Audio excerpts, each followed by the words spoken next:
하나님 감사합니다. 오늘 제가 주님의 십자가 복음을 들고 이 자리에 섰습니다. 주님께서 계시해 주신 그대로 전하시 드린 도 없이고 더하거나 빼지 말도록 하옵시고 또한 받는 자들도 이것을 주님께서 말씀하신 그대로 더하거나 빼지 말고 그대로 이해할 수 있도록 전하는 전하 받는 우리 하나님의 백성들에게 은혜를 내려 주시옵소서. 모든 말씀 우리 주 예수 그리스도 이름으로 기도드립나이다. 아멘. 자, 그러면 첫째 슬라이드 본 말씀 읽을 때 다 일어서 주시기 바랍니다. 다 일어서 주세요.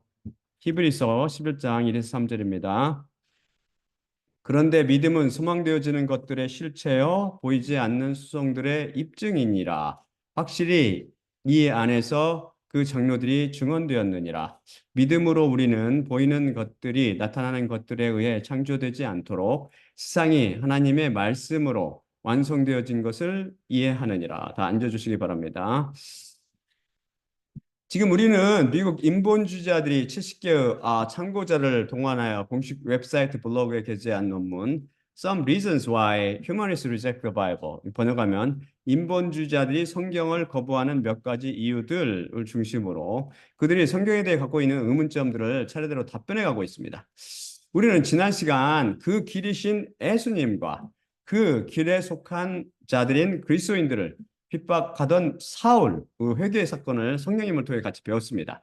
이 기사를 통해 배울 수 있는 진리는 우리 모두는 사울처럼 구원을 받는다는 사실입니다. 즉 우리 모두 하나님의 원수로 사망을 향해 다른박질하고 있었지만 일방적인 하나님의 은혜로 예수님을 만나 뵙고 그분의 피에 담가져 있는 말씀을 통해 위로부터 나서 하나님의 백성이 된다는 진리입니다. 이것을 우리는 오직 은혜로라고 부르지요. 사울을 분석해 보면 자연인이 어떻게 이로부터 나는지 알 수 있습니다. 그는 예수님의 말씀을 통해 이로부터 나게 됩니다. 즉 그분과 함께 십자가에 못 박혀 장사되어 세례를 받게 되는 거죠. 회개에 이르게 된 것입니다. 그리고 아나니아가 그에게 안수할 때 그 안에 있었던 예수님의 말씀이 크레마로 살아나서 성령님으로 채워지며 성령님으로 나게 됩니다. 즉 불과 성령님으로 나서 위로부터 나게 된 것이죠. 매우 빠르게 위로부터 난 경우입니다. 대부분의 사람들은 예수님과 관계를 통해 그분에 대한 신뢰가 쌓이고 지식이 커가며 위로부터 날 때까지 시간이 소요된다고 했죠. 입으로 예수님을 주님으로 고백하면 바로 일어나게 된다는 거짓 교리인 순간 구원에 속지 마세요.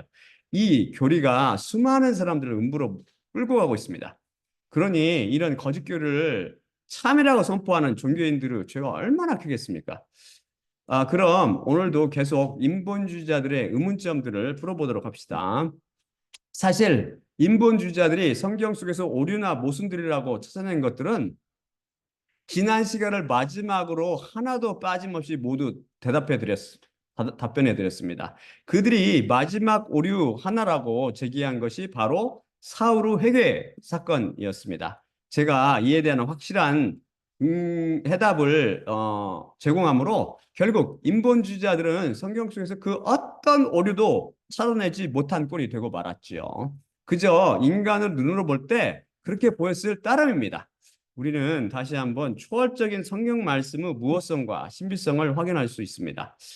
인본주의자들이 다음으로 제기한 의문점은 성경이 비과학적이며 자연의 법칙을 어기는 초자연적인 사건들이 너무도 많이 촉간적인 사건들을 너무도 많이 다루고 있다는 것입니다. 인본주의자들은 성경의 그런 기사들이 잘못되었으며 회롭기까지 하다고 주장합니다.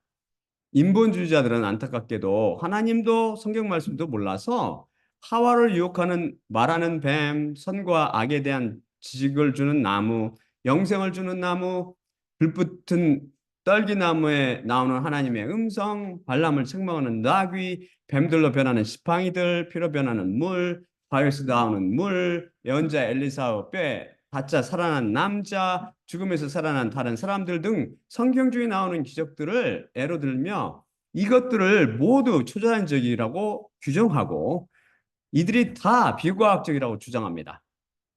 또한 움직이지 않고 서 있는 태양, 홍해가 갈라지는 사건, 쇠가 물에 뜨는 것, 태양의 그림자가 10도로 뒤로 물러간 것, 사무엘을 불러온 무당 여인의 이야기, 벽에 글을 쓰는 손가락, 요나가 고기 뱃속에 3일 동안 있었던 것, 물 위를 걸으신 예수님, 성령님으로 잉태된 수천여, 어떤 병에 걸렸어도 가장 먼저 들어가면 낫는 못, 세상의 일에 관여하는 천사와 귀신의 기사 등을 예로 들며 이 성경의 기사들이 모두 인간 역사상 원시적이며 무식한 사람들에 의해 전해지는 전설이나 민간 설화들과 다를 바 없으며 그것들을 지지할 뿐이라고 주장합니다. 그러면서 이들은 자신들의 경험과 이성에 비춰 검토해 볼 때 초자연적 현상에 관한 성경의 주장은 믿을 수 없다고 주장합니다.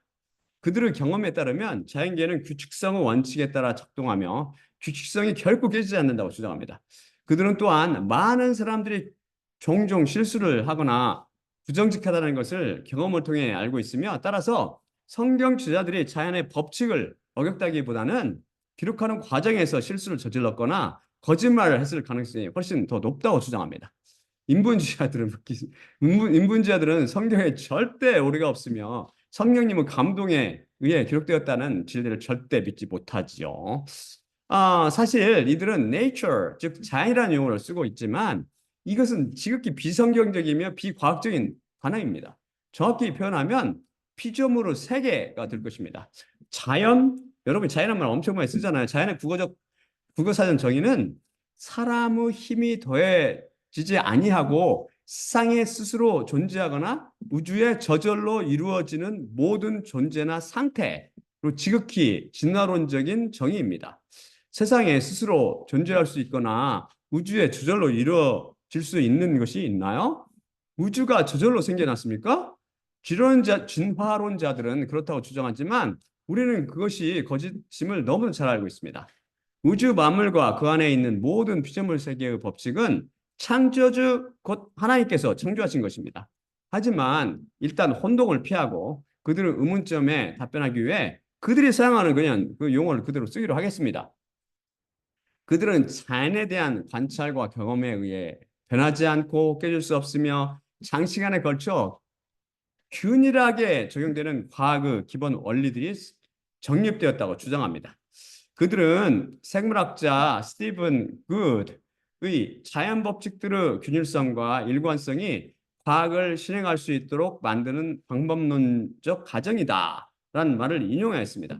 물질세계가 변하지 않고 균일하며 일관성 있는 자연 법칙들에 의해 운영된다는 가정이 없다면 세계를 연구하고 실험을 행하며 경험으로 배운다는 것이 아무 소용이 없다는 것이죠.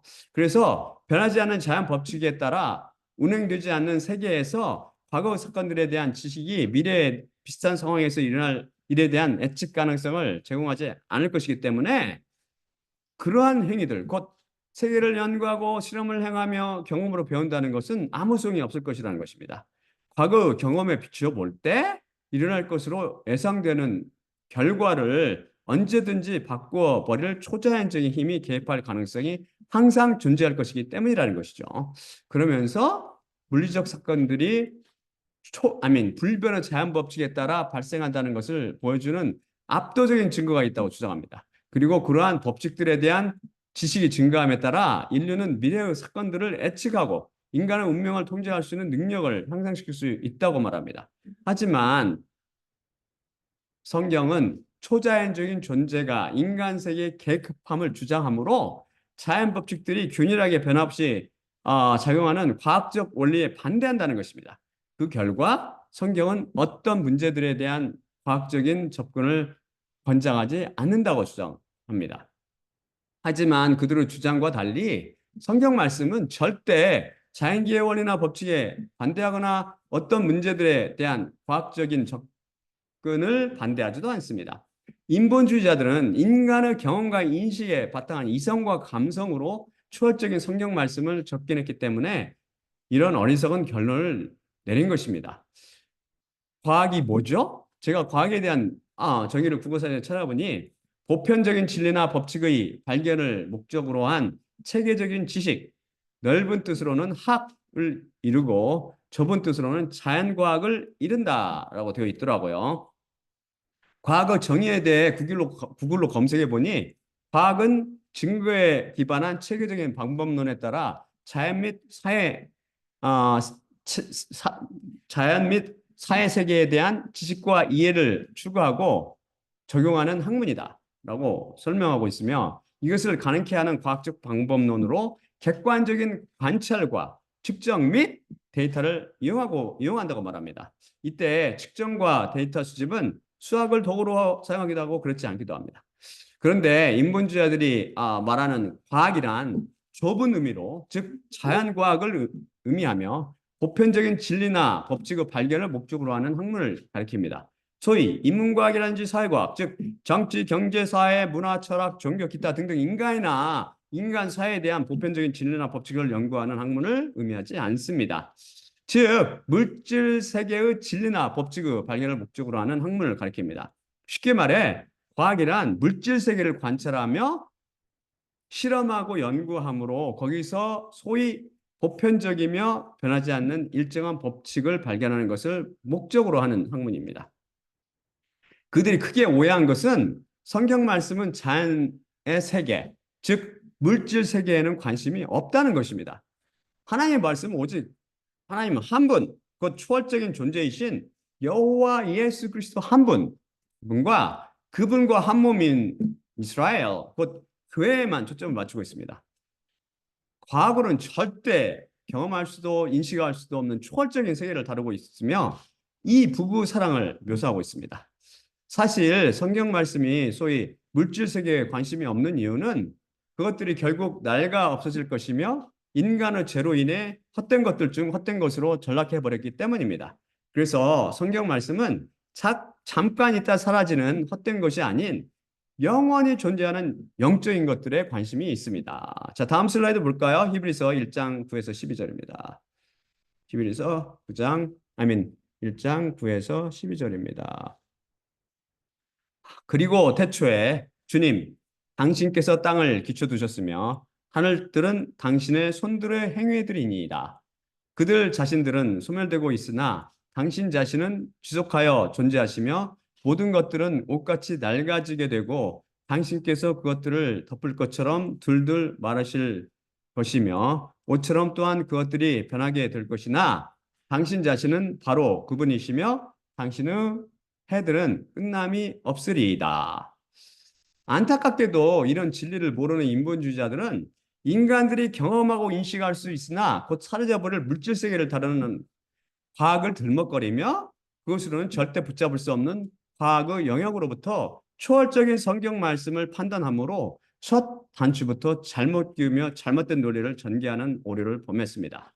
또한 여기서 보듯이 과학이 증명하기 전에 이미 또한 하나님 창세 때부터 창세 전이지만 그건 우리 인간의 시간이 개념이 창세 때 쫙 들어왔기 때문에 창세 때라고 그랬죠. 창세 때부터 이미 성경 말씀은 우주 만물이 소멸되어 간다고 선포했습니다.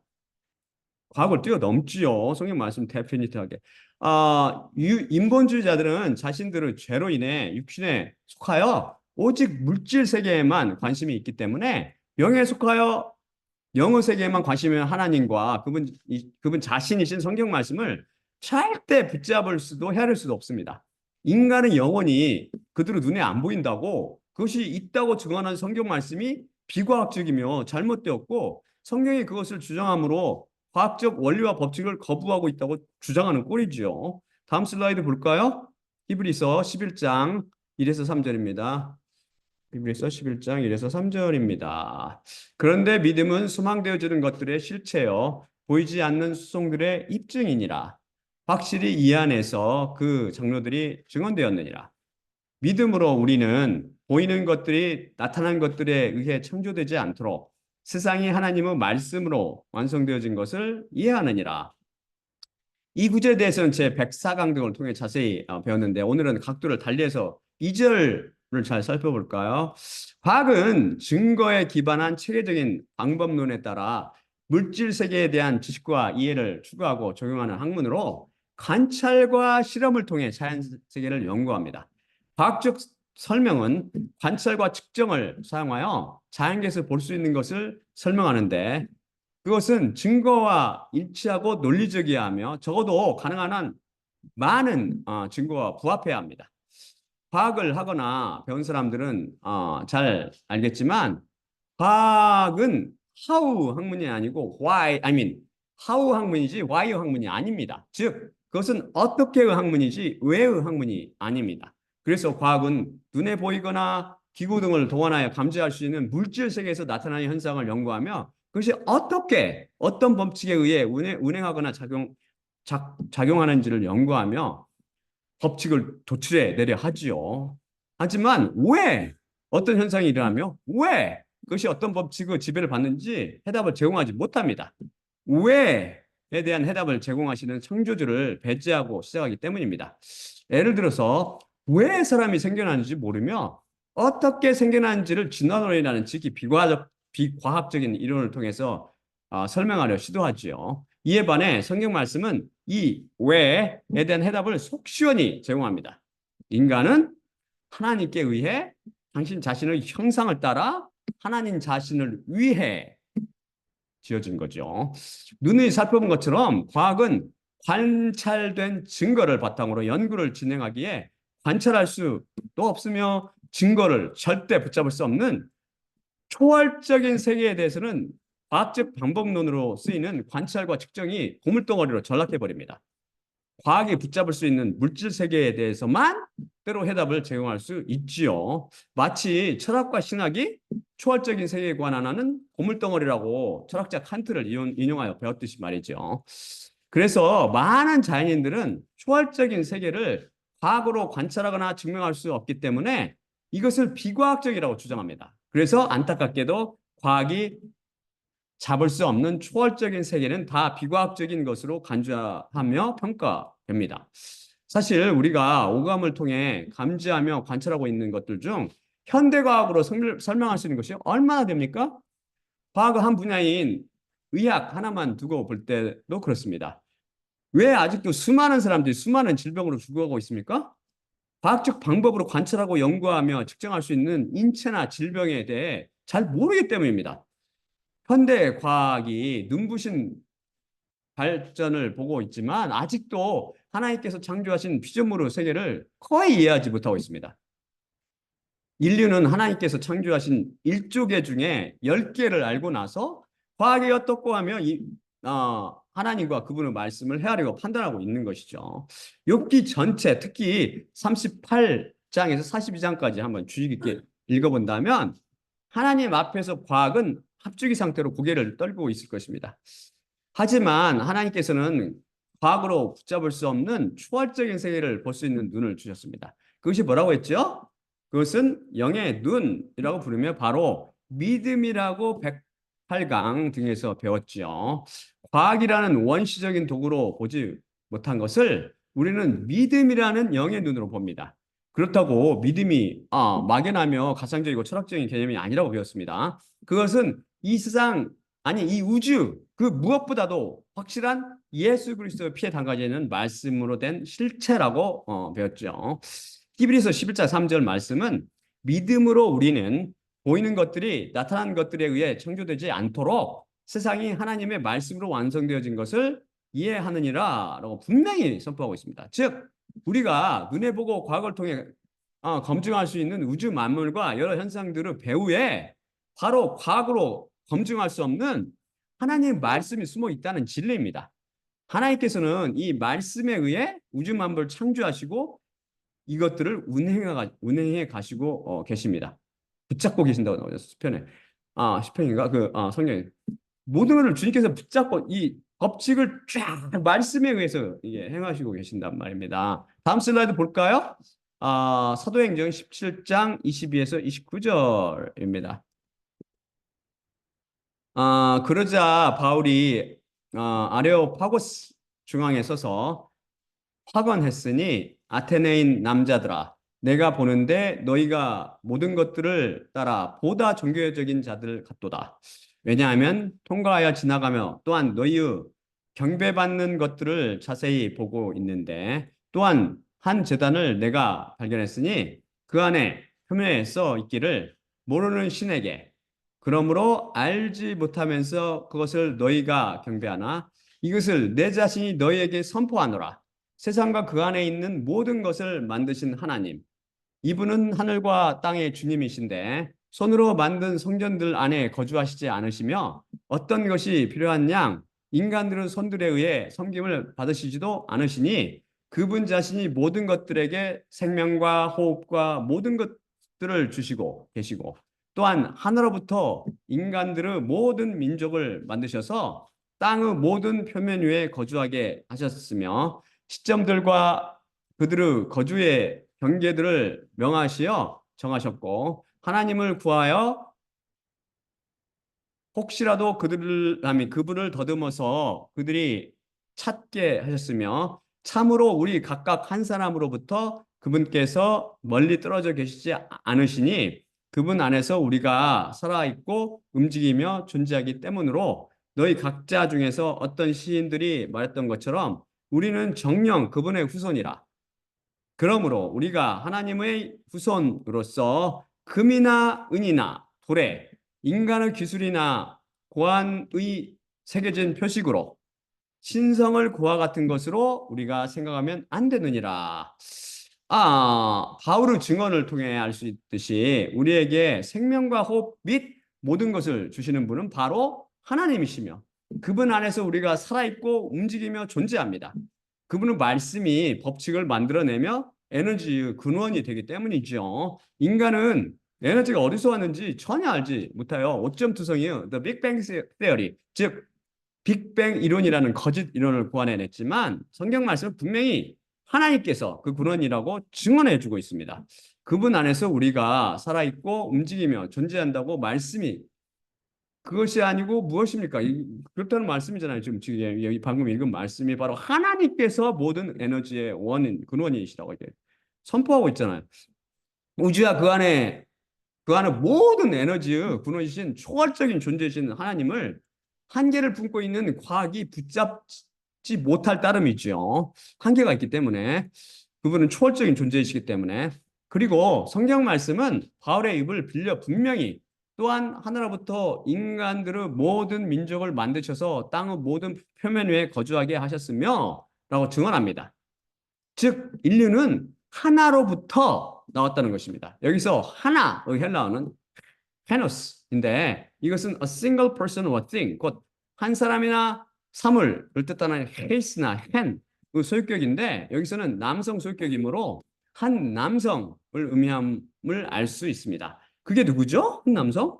바로 첫 남자 곧 아담입니다. 그로부터 하와가 나왔으며 하와도 아담으로부터 나왔잖아요. 나왔으며 온 인류 민족들이 다 나왔습니다. 현대 과학은 현대 인류를 호모 사이언스, 아니면 호모 사피엔스라고 그러죠. 호모 사피엔스라는 그 라틴어로 썼는데 명칭을 붙였는데 그것은 wise human, 즉 지혜로운 사람이라는 뜻으로 현대 인류가 한 여자에서 비롯했다는 것을 마이토콘드리아 DNA 연구를 통해 밝혀냈습니다. 하지만 하나님을 마음에 두기를 싫어하는 인간들이 이 이브 라고 이렇게 이름 붙여놓고 이 이브가 아프리카에 10 내지 15만 년 전에 살았다고 엉뚱한 주장을 하고 있습니다. 15만 년 전에 살았대요. 15만 년 전에는 지구는 없었어요. 성경을 그대로 믿는 우리는 그걸 확실로 알죠. 이걸 못 믿는 거짓 과학에 속아서 못 믿는 엄청나게 많은 다른 복음을 주장하는 거짓 신학자들은 성경 말씀 자체를 훼손하죠. 인류가 모두 하나의 공통 마이토콘드리아 DNA를 가졌다는 것은 분명히 모든 인류가 이 마이토콘드리아 DNA가 똑같은 이 지진을 가지고 있다는 것은 분명히 하나로부터 인간들의 모든 민족이 나왔다는 성경 말씀을 뒷받침해 줍니다. 인간들이 그 해석을 잘못했을 따름이지요. 그들은 하나님을 보지 못함으로 그분의 존재를 인정하지 못하는 것입니다. 눈으로 보이지 않는다고 우리가 세균이나 바이러스 혹은 저 멀리 떨어진 성운이 존재하지 않는다고 말할 수 없듯이 과학이란 눈으로 하나님께서 보이시지 않는다고 그분이 없다고 절대 말할 수 없습니다. 그렇죠? 이 단순한 명확한 논리를 자연인들은 사탄의 맹도에 든 포도주에 취해 전혀 깨닫지 못하고 있습니다. 구현학원이와 하나님의 말씀은 초월적인 세계에 속해 있으므로 절대 과학으로 붙잡지 못합니다. 그래서 인간들은 아무리 과학이 아니라 과학의 할아버지를 동원해서도 왜 우주 만물이 생겨나는지 알 수 없습니다. 하나님의 하지만 성경 말씀이 초월적인 영어 세계에만 관심이 있다고 과학을 거부하거나 부인한다는 의미는 절대 아닙니다. 인본주의자들이 성경도 모르고 하나님도 모름으로 그렇게 잘못 생각하고 주장하는 것일 뿐이죠. 다음 슬라이드 볼까요? 마태복음 9장 11에서 13절입니다. 그러자 바리새인들이 보고 그분의 제자들에게 일렀으니 왜 세리들과 죄인들과 함께 너희 선생님께서 먹고 계시냐? 이에 그분께서 들으신 후 말씀하였으니 강한 자들은 의사의 필요를 갖고 있지 않고 나쁘게 갖고 있는 자들이 의사의 필요를 갖고 있느니라. 그러므로 가서 무엇이 나는 자비를 원하고 제사를 원하지 아니하노라의 뜻인지 너희는 배워라. 왜냐하면 의인들이 아니라 죄인들을 부르려고 내가 왔기 때문이라. 여기서 저는 헬라어 원문인 호이 카코스 에콘테스 직역하여 나쁘게 갖고 있는 자들이라고 했는데 이것은 헬라어 관용어 용법으로 헬라어는 아프다 혹은 병들었다라는 것을 나쁘게 갖는다라고 표현합니다. 따라서 나쁘게 갖고 있는 자들이란 아픈 자들 혹은 병자들이라는 뜻입니다. 삼번병자를 살펴보면 공부했었죠. 여기서 분명히 보듯이 예수님께서는 아픈 자들, 곧 병자들에게 의사가 필요하다고 말씀하십니다. 너 의사 필요 없어. 나한테만 기도해. 이게 안 하셨다고요. 분명히. 이것을 잘못 이해한 그 거짓 선지자, 거짓 예언자들과 그 다른 복음을 전하는 자들이 사람들 죽이잖아요. 저도 죽을 뻔했다고 저도 좀 잘못된 거 쫓아가다가 하나님께서 저를 건져주셨다. 진짜 지금 생각합니다. 주님께서 살리셨다고. 제가 의학적으로 생각하면 저를 죽고도 남는 그런 위험한 짓을 했다고 지금 생각합니다. 하나님께서 저를 꽉 붙잡고 계셨기 때문에 절대 제가 죽지 못했죠. 의학은 과학의 한 분야이며 저도 의사로서 일종의 과학자입니다. 성경 말씀은 절대 과학을 부인하지 않지만 그것은 그저 감지할 수 있는 물질 세계를 연구하는 초등학문으로 이것에 별 관심을 보이지 않을 따름입니다. 하지만 과학이란 탈을 쓰고 사람들을 미혹하고 있는 많은 거짓 과학자들이 있는데 대표적인 것이 진화론이나 빅뱅 이론 등으로 그것들은 지극히 비과학적인 이론으로 결국은 다 망하게 될 것입니다. 사실 현대 과학의 토대가 된 인류 문명은 요한계시록 18장 말씀을 예로 들어 제 107강에서 살펴봤듯이 조만간 모두 사라질 것입니다. 저는 과학의 도움으로 컴퓨터와 컴퓨터 프로그램을 인용하여 하나님의 말씀을 연구하고 선포하고 있지만 만일 동일한 과학이 인간의 정욕을 채우거나 악을 행하는 데 사용된다면 혹은 과학이 그것을 부추기는 데 악용된다면 그것은 헛된 것들 중에 헛된 죄의 열매를 맺을 것이며 결국 사망을 낳게 될 것입니다. 사실 자연계의 법칙들은 다 하나님으로부터 말미암은 것입니다.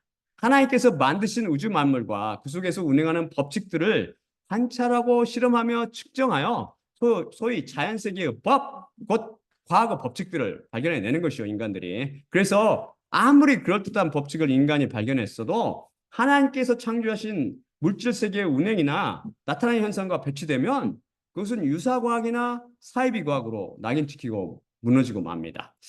즉 하나님께서 만드셔서 운행하시는 피조물 세계의 초등 법칙들을 인간들의 관찰과 측정을 통해 연구하여 찾아내고 인간의 언어로 표현하여 자연의 법칙이라고 이름 부르는 것일 뿐입니다.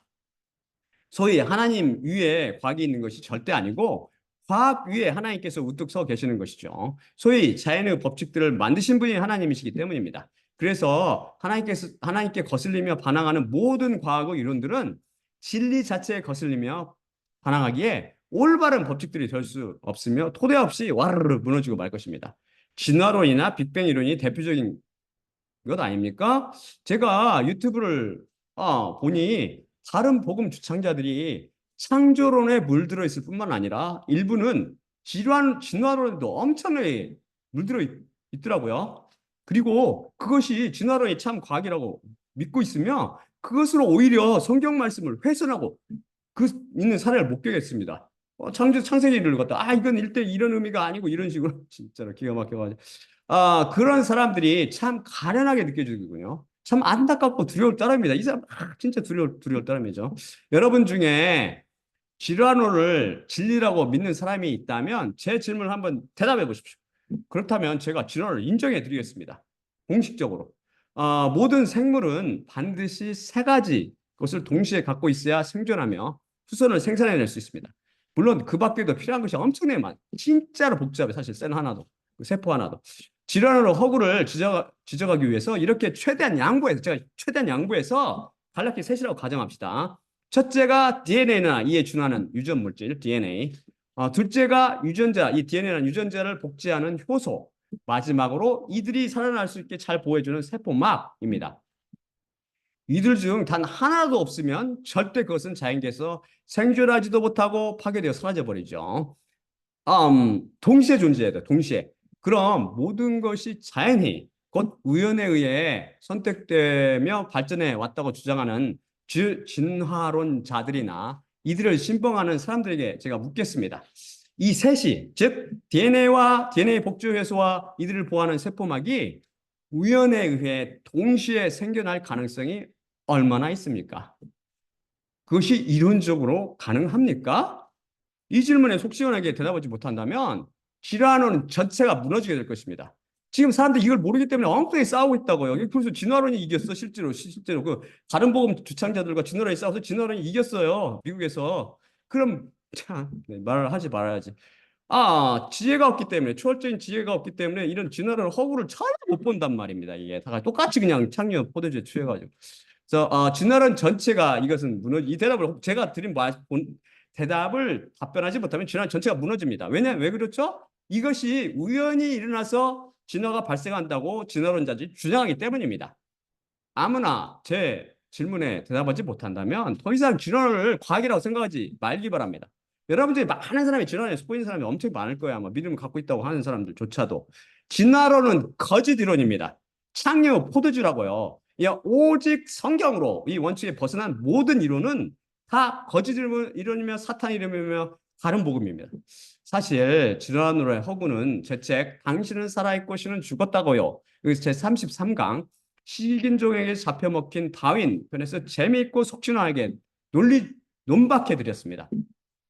이 책이 1998년 5월 11일 출판되었으며 26년 이상이 지난 지금도 한국 유명 소편조에 가면 한국 유명 그 서점에 가면 교본 세상 서점 제가 입에 안 담을게요. 아무튼 서점에 구할 수 있다고요. 근데도 여태껏 제가 이거에 대해서 논박하는 편지를 단 하나도 받지 못했습니다.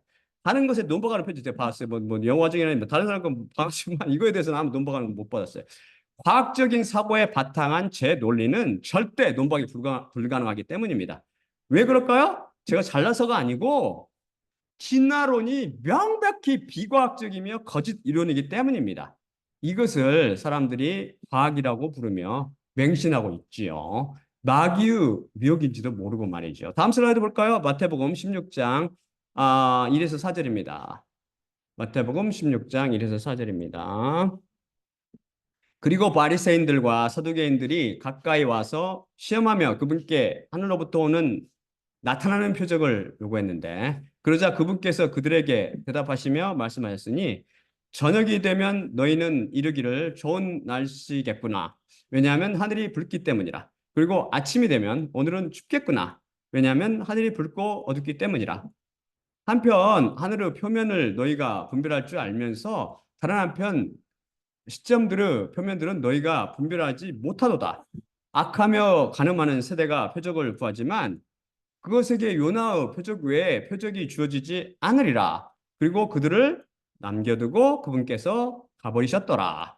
여기서 보듯 예수님께서는 당신께서 세우신 법칙에 대해 나타나는 현상을 관찰하고 측정하여 과학을 하는 것에 대해서 시사하십니다.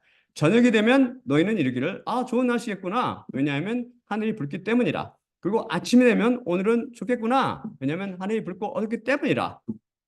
관찰과 저거잖아요.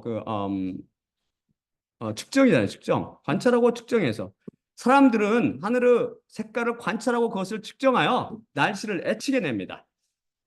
즉 인간이 하나님께로부터 만드신 대기의 상태와 여기에서 일어나는 물리적 현상과 과정들을 연구하여 기상학이라는 과학의 분야를 만들어낸 것이죠.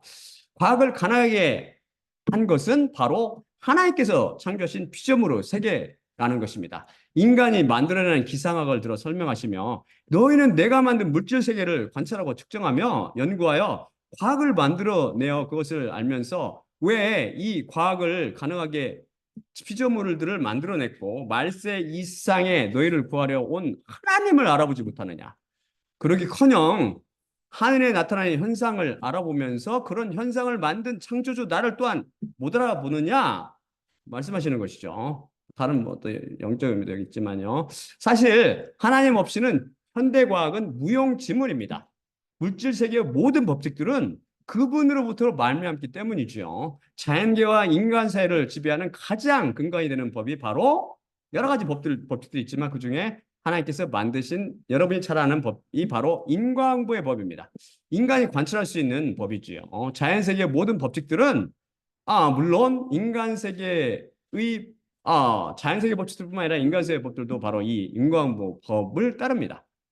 하지만 이 인과응보 법을 다스리는 상위의 법, 율법도 인과응보 법이라고 그랬죠. 상위의 법을 하나님께서 또한 만들어내셨으니 이것을 뭐라고 부른다고 그랬어요? 은혜의 법, 곧 생명의 성령의 법이라고 부릅니다. 이에 대해서는 제 132강 포도원 둥근의 비유를 통해 설명해 드렸습니다. 이 은혜의 법은 성령님의 법으로 자연계의 법칙들 중 으뜸이 되는 인과응보 법을 깨트리며 무소불위의 법, 곧 하지 못할 일이 없는 법으로 전능하신 하나님을 나타내주는 불규칙 바운드의 예측 불가능의 법입니다. 이 법들을 통해 발생하는 일들이 소위 기적이라 불리는 초자연적인 현상들이죠. 홍해가 갈라지는 사건이라든지 여리고성이 무너지는 사건, 엘리야가 불말 타고 승천하는 사건, 그리고 예수님의 기적들 다 여기에 속합니다. 이 법이 인과응보 세계에 갇혀 있는 인간의 경험과 인식을 훌쩍 초월하므로 인본주의자를 비롯한 자연인들은 이해하지 못하며 비과학적이라고 따지는 것입니다. 비과학적이라고. 우물하는 개구리가 자기가 못 봤다고 황소는 없는 거야? 라고 거짓이라며 허상이라고 우기는 그런 꼴이라고나 할까요? 우리는 제 63강에서 하나님께서 모세에게 가르쳐 주신 당신의 이름 예히에 아쉘 예히에 곧 나는 나인 나다에 대해 같이 배웠습니다.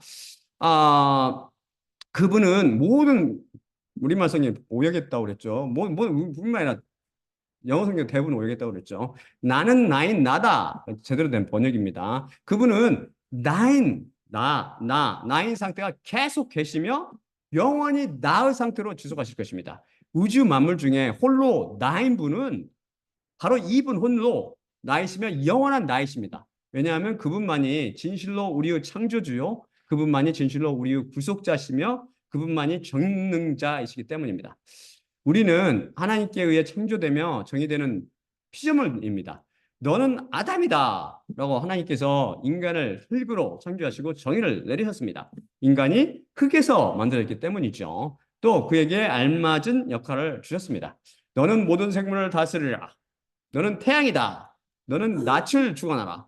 너는 사과다. 인간에게 먹거리를 제공하라. 등등.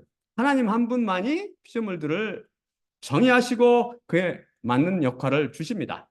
우주 만물들을 그분의 뜻과 사랑에 의거하여 다스리시는 주권자 하나님이시요 진리의 사랑의 하나님이시죠. 사탄이 반역했을 때는 이것을 내가 행했으니 내가 들의 모든 짐승들과 생물들로부터 저주를 받아 내 배 위로 내가 걸을 것이며 내가 사는 모든 날들 동안 흙을 너는 먹으리라 고 심판하였습니다. 그때로 제가 축제적으로 번역한 거죠. 이것도 죄악을 못 본 채 하지 않으시며 정의로 판단하시는 거룩하신 심판자도 되시는 것입니다.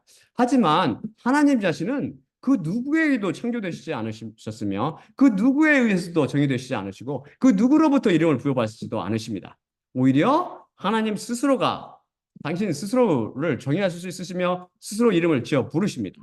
창조주 하나님이시며 모든 것을 주관하신 주권자시고 모든 것을 마음대로 이루시는 분이심을 나타내 줍니다.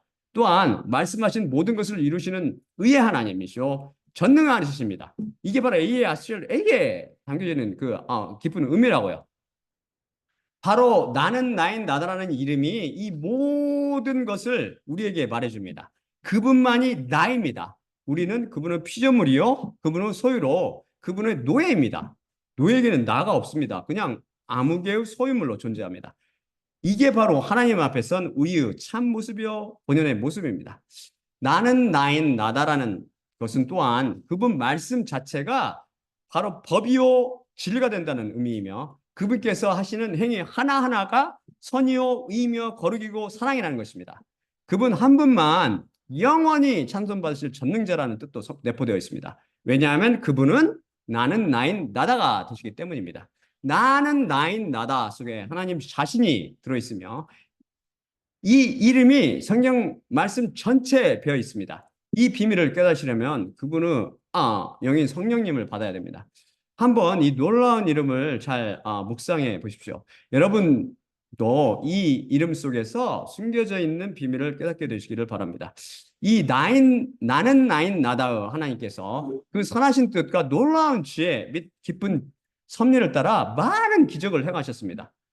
이 초월적이며 초자연적인 행위에 대해 자인들은 이해가 안 된다며 거짓이며 비과학적이라고 손톱질을 하고 있습니다.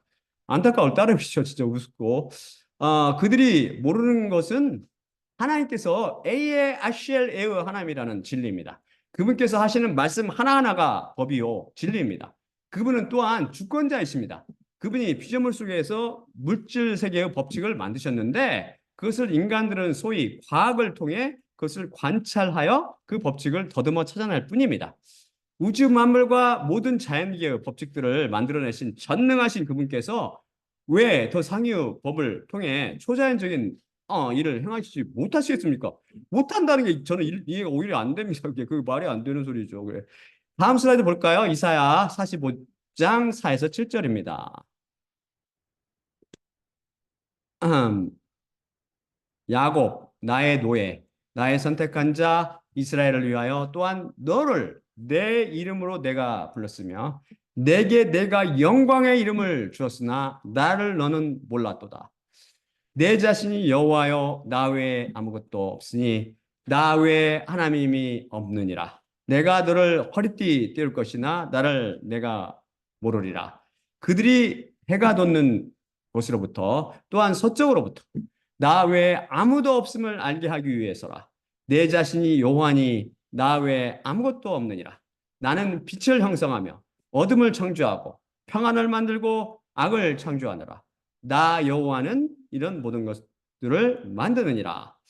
진정 하나님을 두려워합시다. 진정 빛을 형성하시며 어둠을 창조하시고 평안을 만드시며 악을 창조하시는 여호와 예수 그리스도 우리의 하나님을 두려워합시다. 인본주의자들은 사람들이 초자연적인 존재인 하나님께서 세상을 지배한다고 믿기 때문에 종종 문제를 해결하려고 할 때 에너지를 잘못 사용하곤 한다고 주장합니다. 사람들이 문제에 대한 과학적인 해결책을 찾기 위해 세상을 연구하는 것이 아니라 하나님의 도움을 얻거나 악령들의 영향을 막기 위해 노력의 일환으로 종교행위를 행한다는 것이죠. 이렇게 에너지를 잘못 사용함으로 유럽에서 질병의 발생과 확산에 악영향을 미쳤다는 것입니다. 그들은 역사가 앤드류 화이트를 인용하여 중세시대 수세기 동안 유럽 도시의 불결함으로 인해 반복적인 큰 전염병의 재앙이 발생했고 수많은 사람을 무덤으로 쏟아 넣었다고 말합니다. 성경적 가르침에 기초하여 수세기 동안 기독교 신학자들은 전염병이 하나님의 진노와 사탄의 악의에 의해 발생한다고 생각했는데 이에 대해 성경이 그들의 믿음을 뒷받침해 주었다는 것입니다. 이에 대해 하나님께서 역병을 통해서 사람들을 차별하시는 수많은 구약의 사례들을 들었고 시작을 통해 예수님의 치유 기적을 묘사하면서 실명이나 벙어리, 저는 것, 간질, 광기 등을 귀신 탓으로 돌렸다는 것입니다.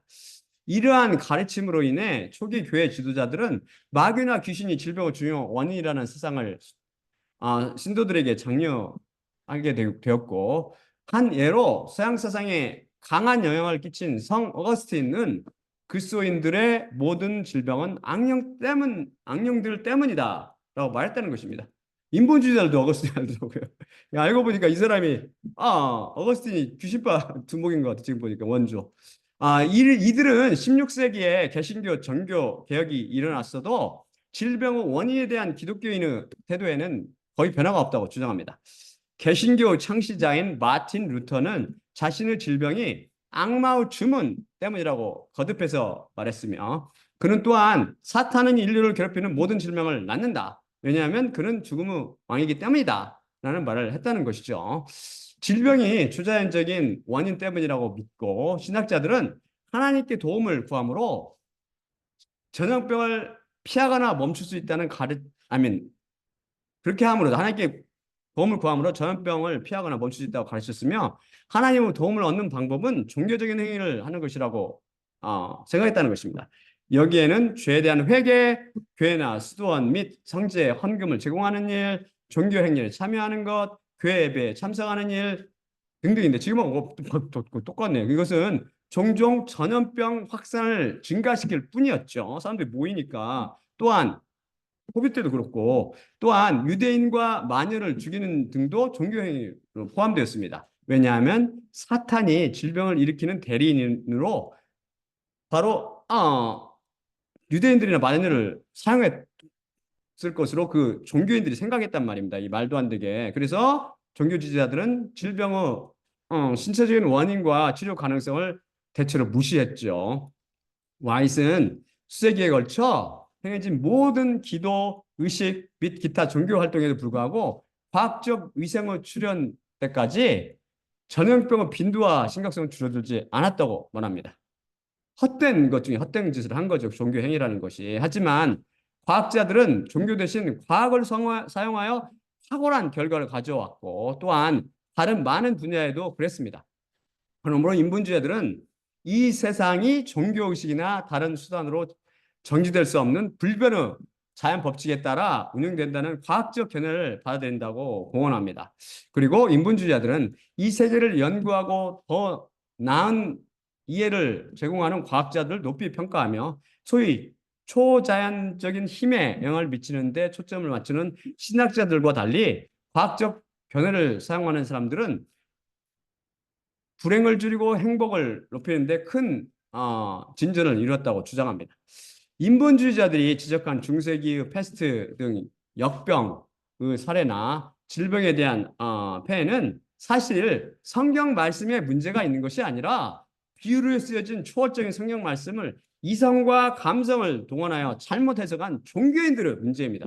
종교인들의 잘못이라고요. 그게 성경 말씀이 잘못이 아니고, 제가 여러 번 설교를 통해 강조했듯이 안타깝게도 종교인들은 성경 말씀 속에 숨어있는 비유를 보지 못하고 그것을 0차원 혹은 1차원이나 기껏해야 2차원적으로 해석하여 많은 영혼들을 음부로 몰아가고 있는 것입니다. 소위 기독교 기둥을 이루는 성 어거스틴, 마틴 루터 그 질병에 대한 견해를 보면 종교인들이 얼마나 맹인들인지를 잘 알 수 있습니다. 단지 사실 저는 그들을 폄하할 의도는 없습니다. 제가 혹시 그런 여러분 감정을 상했다면 용서해 주십시오. 단지 인본주의자들이 하나님께서 자연의 법칙들을 창조하셨다는 사실도 모르고, 또한 종교인들의 잘못을 성경 말씀 탓으로 돌림으로 종교인들과 똑같은 오류를 범했습니다. 이들은 모두 자연들이 초월적인 하나님과 그분의 말씀을 전혀 이해하지도 못하고 똑같은 잘못을 범하고 있는 것이죠. 하나님께서는 그들을 오늘도 사랑하시어 제 입을 통해 그들의 오류를 지적하시고, 인본주의자들이나 종교인들이나 할 것 없이 모두 십자가 앞으로 추청하고 계십니다. 인간을 죽기까지 사랑하시는 하나님과 그분의 말씀을 진정 두려워하며 십자가로 돌아옵시다. 자, 마지막으로 고린도서 11장 23, 26절을 읽고 마치겠습니다. 내가 너희에게 전한 것은 주님께 받은 것이니 곧 주 예수님께서 잡시던 밤에 떡을 취하시고 감사하신 후 떼어 이르시되 이것은 너희를 위하는 내 몸이니 이것을 행하여 나를 기억하라 하시니라. 십구에 또한 그와 같이 잔을 취하시고 이르시되 이 잔은 내 피로 세운 새 언약이니 이것을 행하여 마실 때마다 나를 기억하라 하시니라. 그러므로 너희가 이 떡을 먹으며 이 잔을 마실 때마다 주님의 죽으심을 그분이 오실 때까지 전파할지니라. 예수님은 몸과 피로 상징되는 떡을 떼며 잔을 마실 때마다 십자가를 통해 인본주의자들이나 종교인들이나 가릴 것 없이 모든 죄인들을 초청하고 계시는 예수님만 바랍시다. 또한 나의 십자가를 기억하고 내가 다시 올 때까지 이를 전파하라 말씀하신 예수님과 그분의 죽으심을 기억하고 전하며 예히에 아쉘 예히에 나는 곧 나인 나다의 하나님 우리 주 여호와 예수 그리스도만 바라보며 십자가를 통해 유혹 많은 이 세상을 이겨나가게 해달라고 기도하며 삽시다. 자, 그러면 제가 마지막으로 기도하고 마치도록 할게요.